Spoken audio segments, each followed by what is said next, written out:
If any poet can be called the national poet of the United States of America, it is without doubt Robert Frost.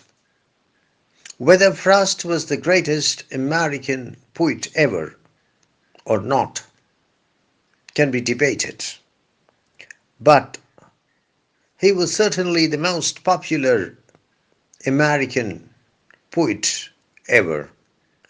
This is indicated by the amazing quantum of recognition that Frost received in his own lifetime.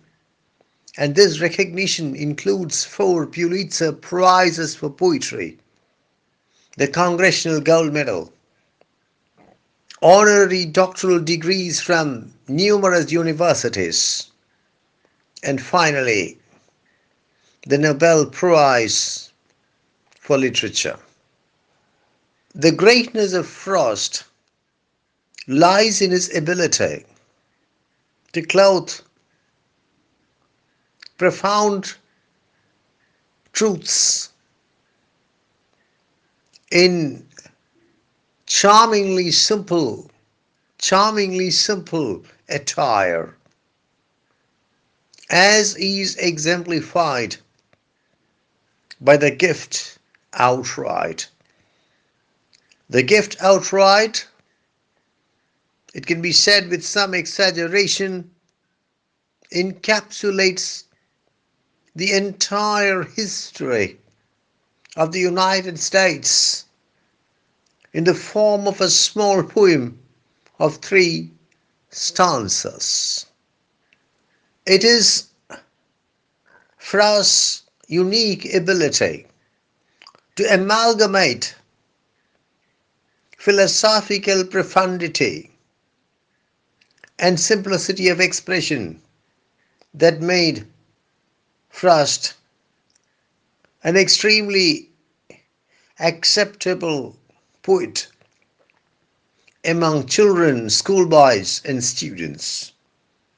Generations of schoolboys, not only in the United States, but all over the English-speaking world, have gone to bed with the poems of Frost under their pillows and continue to do so to this day. The gift outright is arguably the quintessential Frost poem because it demonstrates how the poet passionately and profoundly identified himself with America, its land, its history, its society, its culture, its past, its present. If you are looking for an answer to the question why Frost is considered the archetypal American poet, read The Gift outright. Let us take a look at the title of the poem, The Gift Outright. The title consists of 3 parts. The title comprises 3 words, the gift outright. The first word is the definite article. Please note that it is not a gift outright. It is the gift outright. The poet makes it clear that he speaks about a specific gift, not any gift. The gift outright. Gifts, present, something you give free of cost. Present, donation, endowment, something you give without accepting something else in return, something you give as a token of your love, something you give as an expression of your love. The gift, outright. Outright means absolute, unconditional, complete. If any other poet had written the poem, he would perhaps have titled the poem The Outright Gift. The Outright Gift. But Frost titles the poem The Gift Outright. Frost shifts the position of the adjective, shifts the position of the epithet, and places the adjective after the noun. This is rather unusual. This is the more French way of doing it.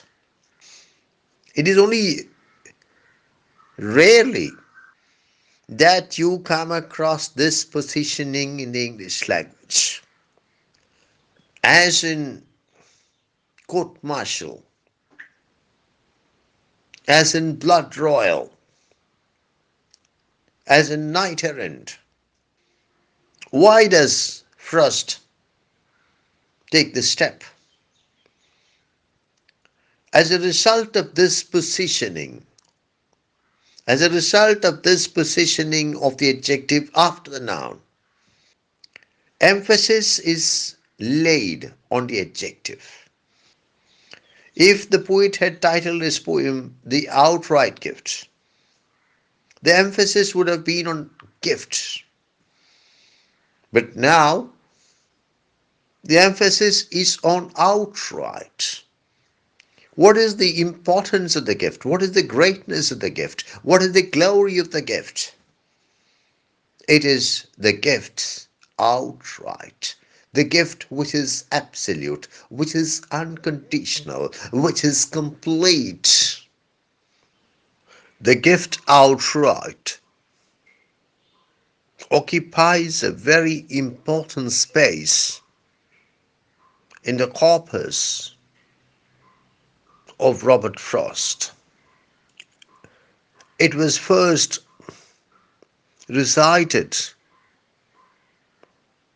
in the College of William and Mary in Williamsburg, Virginia, in 1941. It was published in the Virginia Quarterly Review in 1942. It was collected in Frost's volume, A Witness Tree, in 1943. But the most famous recital of the poem occurred in 1961 during the inauguration of John F. Kennedy as President of the United States of America. Robert Frost had specially written a poem titled Dedication, also known as For John F. Kennedy, His Inauguration, to be read at the presidential inauguration. He started reading Dedication, but grand old man that he was unable to read the poem because of the glare of the sunlight. He decided to recite the gift outright from memory. He read the gift outright from memory successfully and won a standing ovation. The new president personally thanked Robert Frost for the recital. The gift outright heavily resonates with the Kennedy presidency because John F. Kennedy told Americans, ask not what your country can do for you, ask what you can do for your country. The inaugural address of John F. Kennedy, ask not what your country can do for you, ask what you can do for your country, goes hand in hand with the first poem, The Gift Outright. Because the gift outright is the narrative of how a people asked not what they could get out of the land, but what they could give to the land. Let us take a close look at the poem. In the opening stanza, the poet says that the land was ours, but we did not belong to the land. For 100 years, the land belonged to us. The land was ours. But we were not the land's. We did not belong to the land. And that was the case everywhere. In Massachusetts, in Virginia. The poet thus describes a strange situation in which the people do not belong to the land, but the land belongs to the people. The land belongs to the people, but the people do not belong to the land. The question arises, why Massachusetts and Virginia? Well, Massachusetts and Virginia are among the oldest English settlements, among the oldest English settlements on the American continent. Massachusetts and Virginia were focal points in the war of the American Revolution. In fact, Boston, the capital of Massachusetts, is known as the cradle of liberty. The cradle of liberty, because the very first sparks of the American Revolution were ignited in the city of Boston. Let us closely examine the opening words of the poem, the 4 opening words of the poem. The land was ours. The land was ours. I would say that this is a very naive, fictitious, even fallacious statement. The land was ours. The land was having people even before we arrived in the land. Before the English colonists, the English colonizers arrived on the American continent, there were people living there, the Native Americans, the American Indians. They were very much present in Massachusetts, in Virginia. The land was ours. How did the land become ours? Because we usurped the land, massacring its rightful owners, destroying by the thousand the Native Americans, exterminating them, I think Frost would have been more truthful had he said, the land became ours. But Frost prefers to be oblivious to the history of the American continent before the arrival of the American settlers there. Thus, the poem begins with a very naive, fictitious, even fallacious declaration. Be that as it may, the poet's point is that the land was ours, but we were not her people. Until the American Revolution, though the land belonged to the settlers could not say that they belonged to the land because they were not free citizens. They were subjects of the British sovereign. In the second stanza, the poet explains, I quote, but we were England's, still colonials, unquote. The problem was we belonged to England, we were England's. We were subjects of the British sovereign, we were colonials, possessing what we still were unpossessed by, possessed by what we now no more possessed, possessing what we still were unpossessed by. Slightly difficult to explain. I shall share with you my interpretation. If you can come up with a better interpretation, well and good. I'm someone who always believes that poetry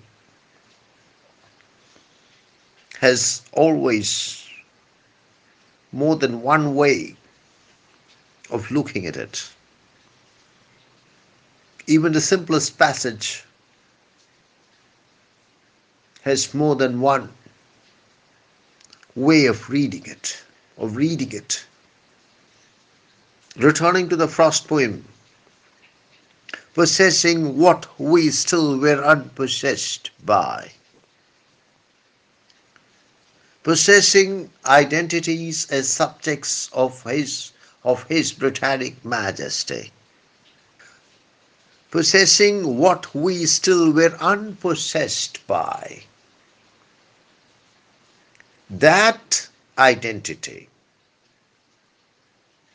the identity that we possessed, possessing what? Possessing identities as subjects of the British sovereign. And that unpossessed us, removed from us our identities as free men. The fact that we were subjects to the British sovereign meant that we were not free citizens, possessed by what we now no more possessed, possessed by a spirit of subjection, possessed by a spirit of servitude, which we as free citizens of the United States of America now no longer possess. Possessed by what we now no more possessed. At that time, we were possessed by a spirit of subjection, by a spirit of servitude, by a spirit of slavery. And that is something which no longer possesses us. which we no longer has, because we are free citizens of the most glorious democracy of the world today, the United States of America. Something we were withholding made us weak until we found out that it was ourselves. As we were not free men, we could not give what we wanted to give to the land. Something we were withholding. We were holding back. We were refusing to give something to the land. Something we were withholding made us weak. We felt that we were weak. And we were unable to give to the land what we wanted to give. Because we could not give all that we wanted to give. We were not free citizens ourselves. We were subjects to the British sovereign. Something we were withholding made us weak until we found out that it was ourselves. What was it that we were withholding to give to the land? What was it that we were withholding from the land? We did not know at first. At first, we did not know, but then we realized that we were withholding ourselves. We were withholding ourselves because we were subjects.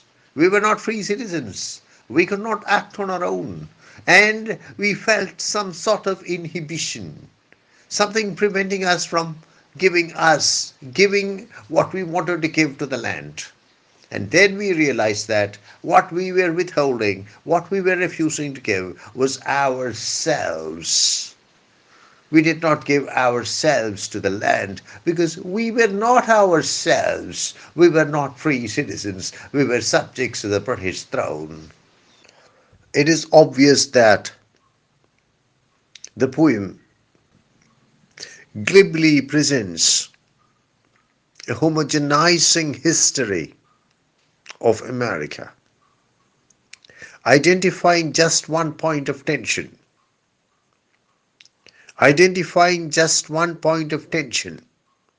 between the Americans and their colonial overlords.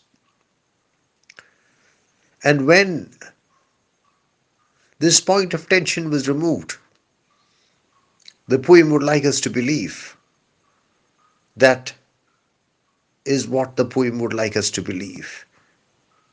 America, United States of America, America as we know it, came into being.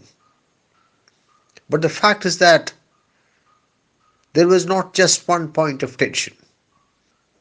If you examine the history of America closely, you find that there were numerous points of tension. The poem is silent about all the points of tension except one point of tension, as I've pointed out. But there were numerous points of tension. For example, between the colonizers and the Native Americans, the colonizers and the American Indians. For example, between the white masters and the black slaves. For example, between the rich Americans and the poor Americans.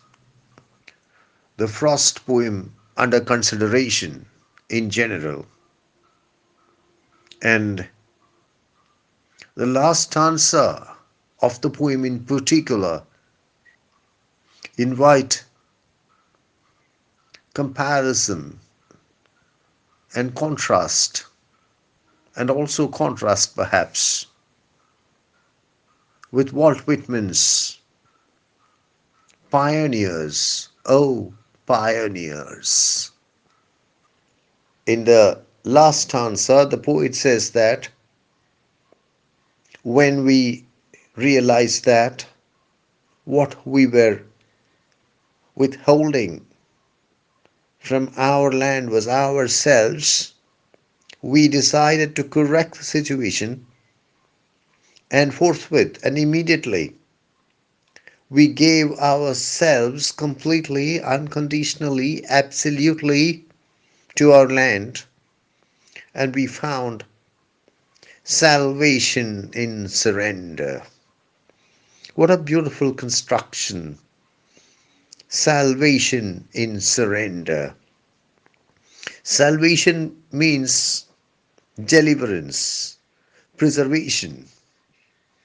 In Christian theology, it means deliverance from sin, brought about by the person's faith, the sinner's faith in Jesus Christ. Salvation in surrender. I've always believed that there is no road to salvation except through surrender. An artist, for example, a poet, for example, a painter, for example, attains salvation by surrendering himself completely, absolutely, unconditionally, expecting nothing in return, surrendering completely to his art. Here, the Americans surrendered themselves completely to their land and found salvation in it. They gave themselves to the land completely, unconditionally, absolutely, unquestioningly, and realized salvation. Such as we gave ourselves outright. We gave ourselves absolutely, completely. Such as we were. We could have been strong, we could have been weak, we could have had limitations, but that did not bother us. We gave ourselves as we were, such as we were.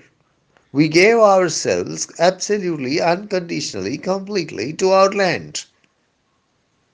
The deed of gift was many deeds of war. The poet puts it in brackets. It's a sort of explanation. The act of gift, it was gifts. The Americans were gifting themselves to the land. But it was also an act of war. The deed of gift was many deeds of war. It was through war, through the war of American Revolution, that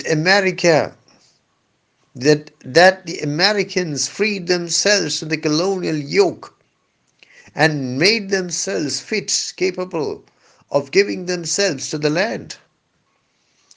Let not anyone think that the deed of gift was a very peaceful one. It was a very violent one. It was a bloody one. It was the deed of gift, the act of gift was a succession of acts of war. It was through war that the Americans freed themselves from the colonial yoke and made themselves fit to give themselves to their land. The word deed could mean act. The word deed could mean action.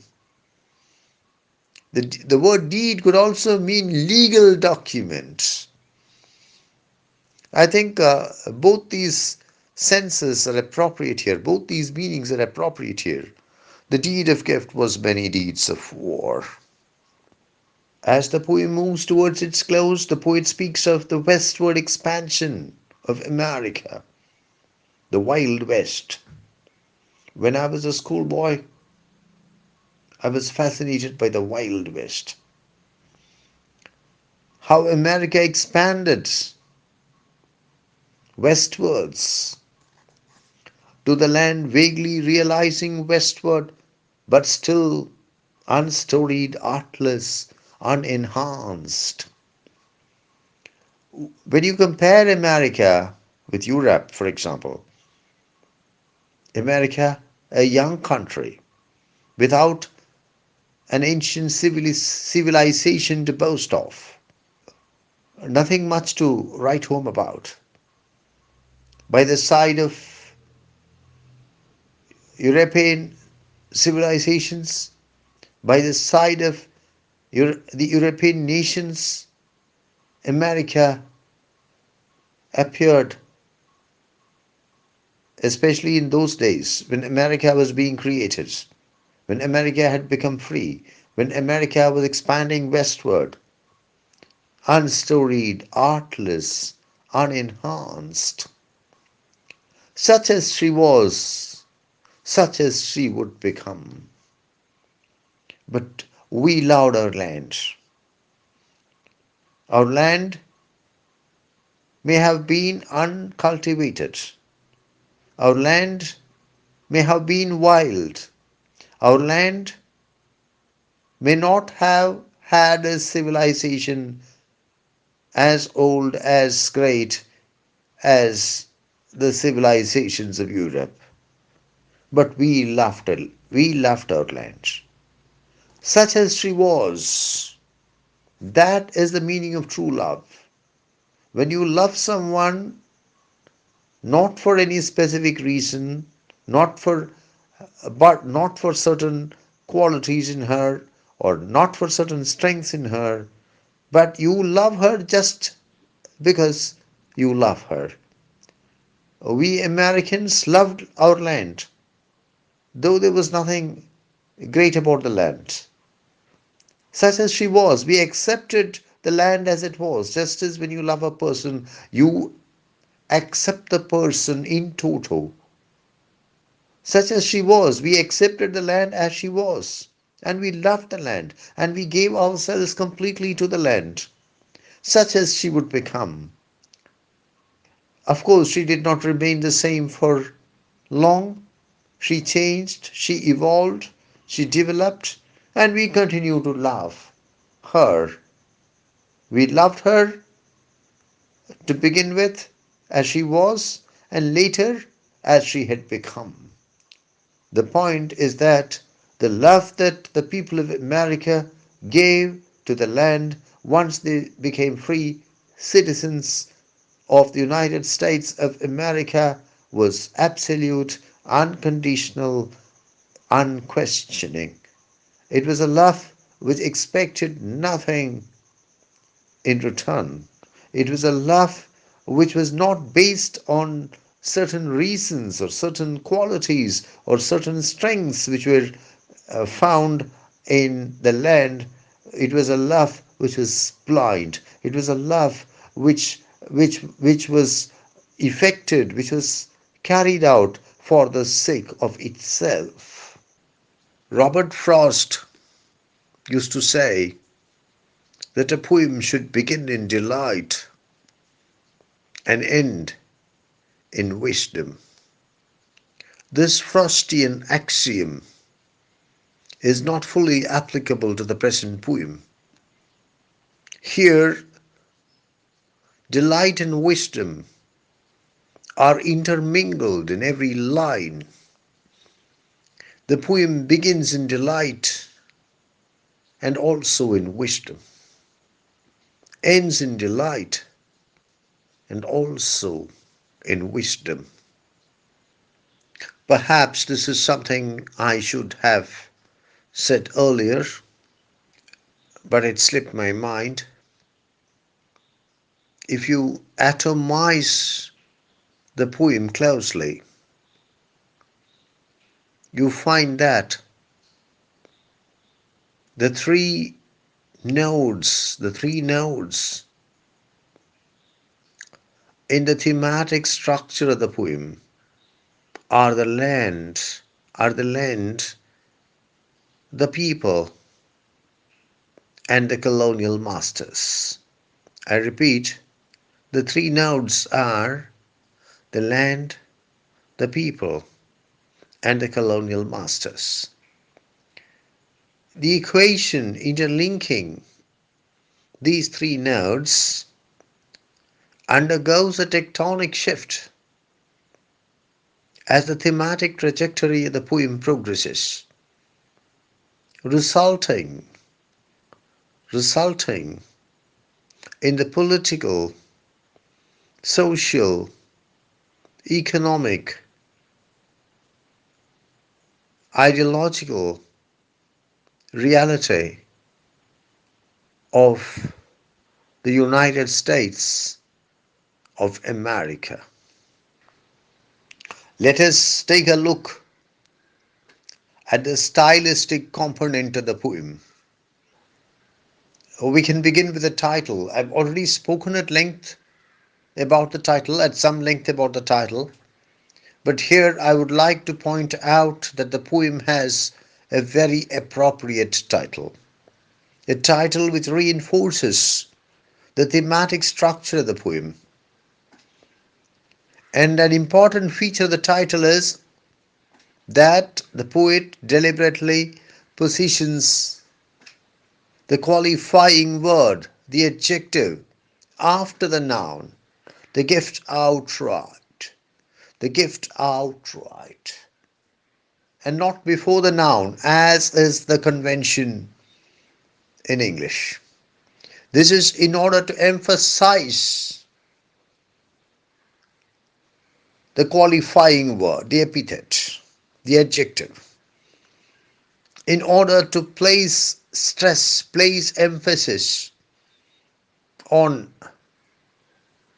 the word outright, and to highlight the fact that the gift spoken of in the poem was no ordinary gift, but a gift given absolutely, unconditionally, and unquestioningly, expecting nothing in return. Perhaps the most important figure of speech used in the poem is personification. The land is personified as a human being, not just as a human being, as a woman. Look at the opening word of the second line, she. The land is personified as a woman. The poet makes effective use of the figure of speech of allusion. Allusion means reference, especially indirect reference. There is allusion throughout the poem to the history of the United States, to the colonization of the American continent by the English, to the American Revolution, to the creation of the United States of America. There is allusion to American history in the poem, throughout the poem. And there is allusion to the westward expansion of the United States in the poem, in the third last line of the poem, realizing westward. The poet makes use of alliteration and assonance, as for example in the second stanza. The poet repeatedly uses the words possessing, possessed, unpossessed. All this enhances the impact the poem makes on the mind of the reader. The poem under discussion gains much of its strength from its metaphors. The most important metaphor is the metaphor of the gifts. It can even be said that in the poem the gift, the metaphor of the gift, represents the entire history of the United States. The poet makes extensive use of paradox. As for example, in the line, possessing what we still were unpossessed by. Or the next line, possessed by what we now no more possessed. The word deed in the fourth last line of the poem has more than one meaning, as I have explained already, and both the meanings are perfectly applicable to the context. The gift outright is organized in three stanzas of unequal length.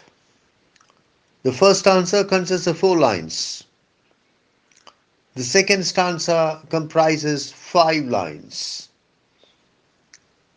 The third stanza, the last stanza, is constituted by 7 lines.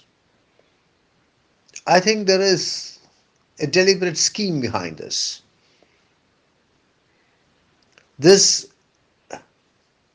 reflects the evolution of America from insignificance to the position of the global superpower. When American history began, the land was a God-forsaken corner of the world. It was not even an independent country. Imagine the situation when the Pilgrim Fathers landed on the American continent, when the earliest settlers came to the American continent. There was no America at that time, in the sense, no nation called the United States of America, no country called the United States of America. Then came the American Revolution, the forging of the United States of America as a nation.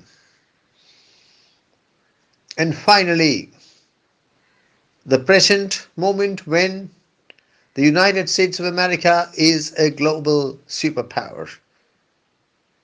I think that the stanzaic pattern carefully reflects, deliberately reflects this development of America from a position of insignificance to the position of the global superpower, or at least a global superpower. I forgot to speak about the diction of the poem. As in the case of a typical Frost poem, the diction is simple. I don't think that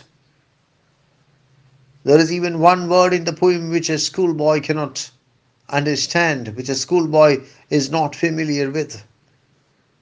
The diction is simple, but the simplicity of diction only enhances the charm of the poem. The simplicity of the diction makes it accessible, makes the poem accessible to uneducated readers. The diction, though simple, is carefully chosen and extremely appropriate.